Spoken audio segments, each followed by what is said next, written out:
Viewers, welcome back to DNA classes Udhampur by Khan sir. जैसे कि अभी तक आपके 2 लेक्चर कंप्लीट हो चुके हैं। आज हमारा जो लेक्चर होगा वो होगा लेक्चर नंबर 3। इसके अंदर हम समझेंगे और थोड़ा सा रिवीजन करेंगे अभी तक हमने क्या कर लिया है। अभी तक आपको टेंसेस की इंट्रो करवाया कि टेंसेस होता क्या है और उसकी आइडेंटिफिकेशन करवाइए कि आप अगर कोई पैराग्राफ लिख रहे हो तो उसके अंदर आपको आइडेंटिफिकेशन आनी चाहिए, है ना। जैसे आइडेंटिफिकेशन क्या होती है कि भाई वो बच्चा किस स्कूल से है तो उस स्कूल की एक पर्टिकुलर यूनिफॉर्म होगी, है ना।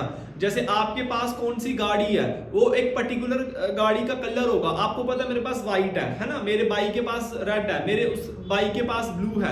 इस तरह से क्या है, कंपैरिजन आप हर एक चीज में करते हो, हर एक चीज में करते हो। मेरे पास फोन जो है ब्लू कलर का है, उसके पास रेड कलर का, उसके पास ग्रीन कलर का। अल्टीमेटली ये क्या है, ये आइडेंटिफिकेशन होती है।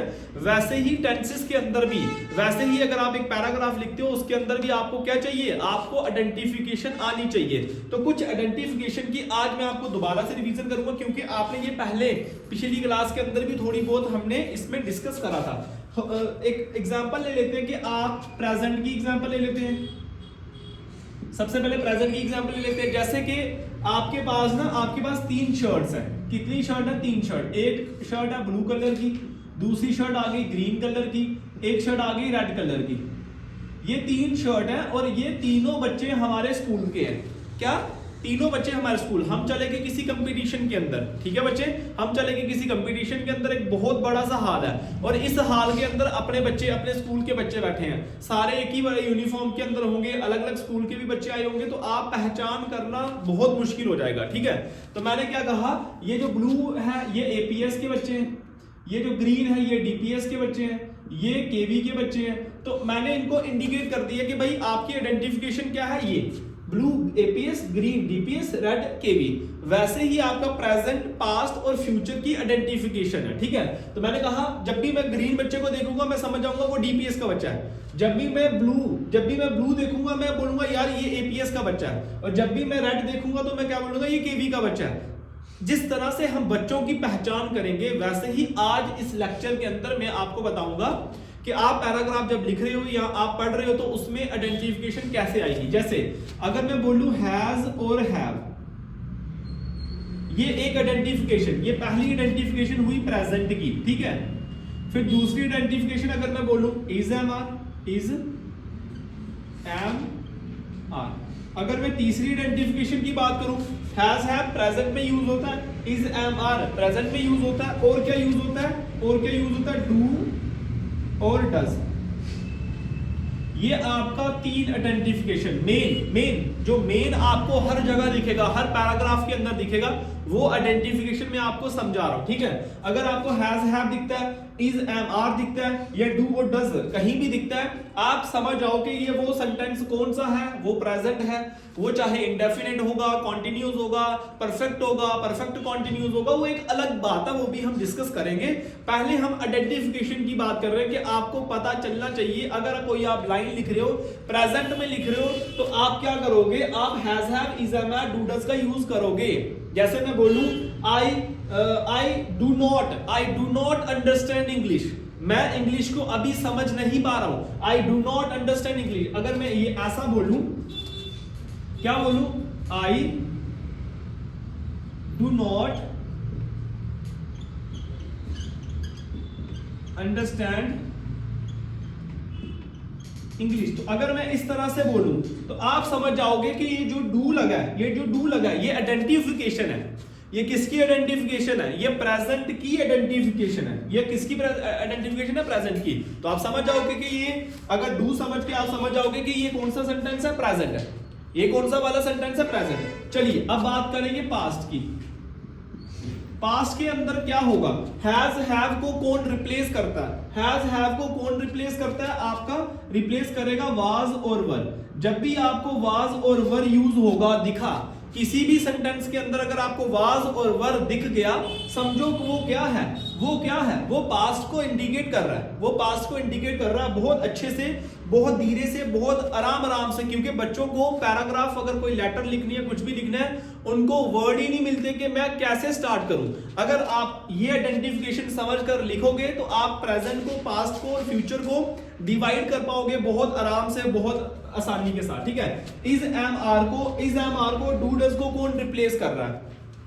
जैसे अगर मैं लिख सकता हूं has have, sorry yes minute, has have की जगह पे मैं लिखूंगा हैड।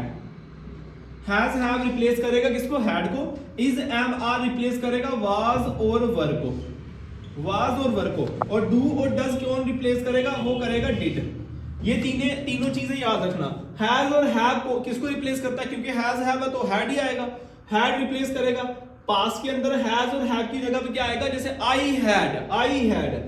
जैसे इज एम आर अगर रिप्लेस करेगा वाज और वर को, वाज लगता है आपका सिंगुलर के अंदर और वर लगता है आपका प्लूरल के अंदर। ये चीजों को याद रखना। जब मैं दे यूज करूंगा तो मैं दे के साथ वाज यूज नहीं कर सकता, दे के साथ मुझे वर ही यूज करना पड़ेगा। और अगर आई लिखूंगा तो आई वाज, है ना, I was not understand English, I was understand English. इस तरह से आप लिख सकते हो कि मैं पहले से ही इंग्लिश बहुत अच्छे से जानता हूं, है ना। आई वाज अंडरस्टैंड इंग्लिश, पहले से ही बहुत अच्छे से इंग्लिश जानता हूं।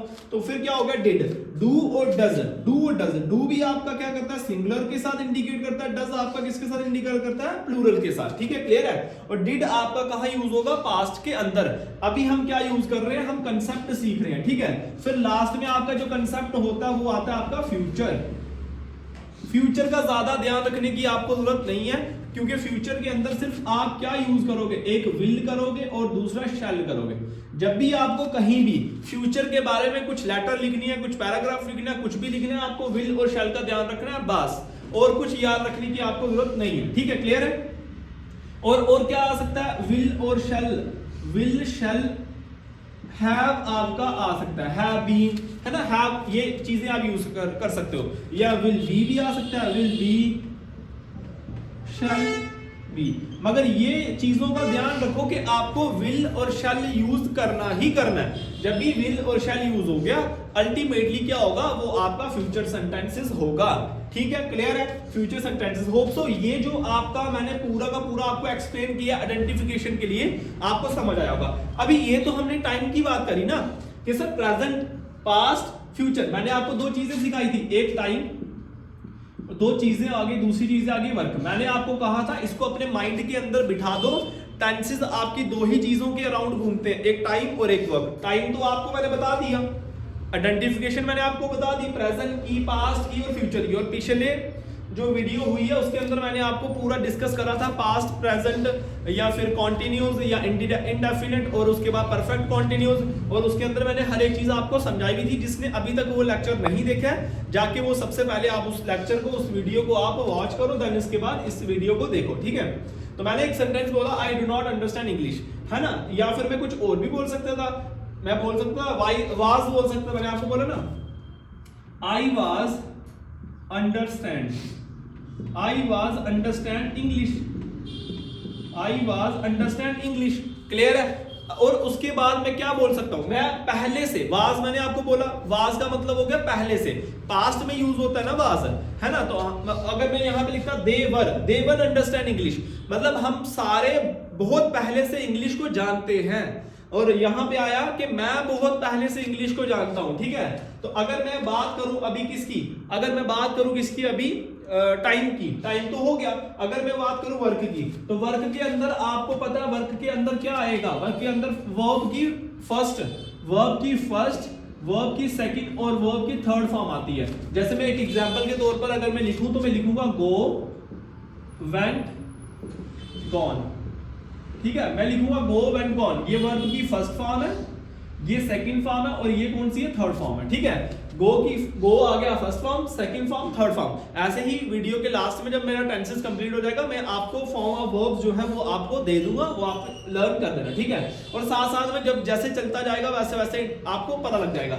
अगर मैं कुछ सिंपल सी चीजें याद करवाऊंगा आपको, अगर मैं कुछ सिंपल सी चीजें आपको याद करवाऊं, तो मैं आपको बता दूं वर्क काम कैसे करता है और कहां कहां आता है। देखो, अगर वर्ब की फर्स्ट फॉर्म यूज हुई, वर्ब की फर्स्ट फॉर्म यूज हुई, सपोज करो गो यूज हुआ आपका, तो आपका क्या आएगा, वो आएगा इनडेफिनिट। इनडेफिनिट के अंदर क्या यूज होता है, इनडेफिनिट जो होता है आपका, वहां उसमें आपका वर्ब की फर्स्ट फॉर्म यूज होती है।